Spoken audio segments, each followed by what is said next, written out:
17 ans déjà que le Bénin devrait passer de 6 à 12 départements avec la désignation de nouveaux chefs-lieux.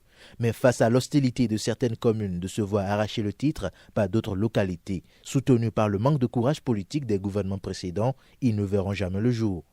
Mais pour le régime du président Patrice Talon, l'heure était venue de trancher sur cette question.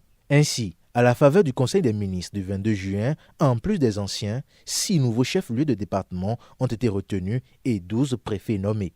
Kandi, Alada, Dassazoumé, Aplahoué, Djougou et Pobé, quel avantage pour ces nouveaux chefs-lieux de département? Ce qu'il y a, c'est que l'administration préfectorale est installée à ce lieu. Et si on doit suivre la loi, c'est que les services déconcentrés de l'État se retrouvent également à ce lieu. Donc s'il doit y avoir la direction départementale, ça va se retrouver dans cette commune-là. Quelque chose d'important quand même, une meilleure sécurité dans la localité, parce que plus vous avez des administrations mises en place, plus la sécurité est renforcée. Pourquoi était-il nécessaire de passer de 6 à 12 départements? Il se fait que notre territoire peut paraître parfois petit, mais ça regroupe un ensemble de citoyens qui sont éparpillés à divers niveaux. Et il fallait d'une manière ou d'une autre que l'État intervienne à tous les niveaux.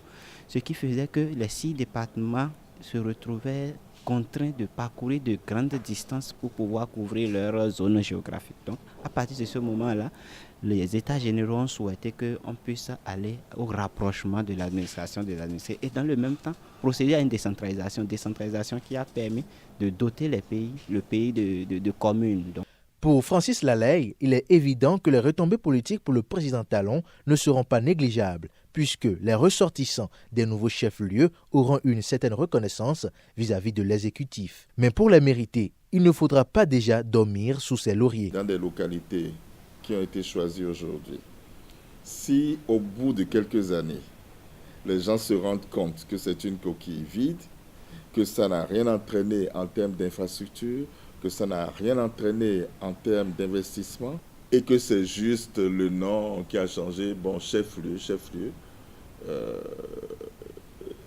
Il faut pas s'attendre à ce que les retombées soient très fortes.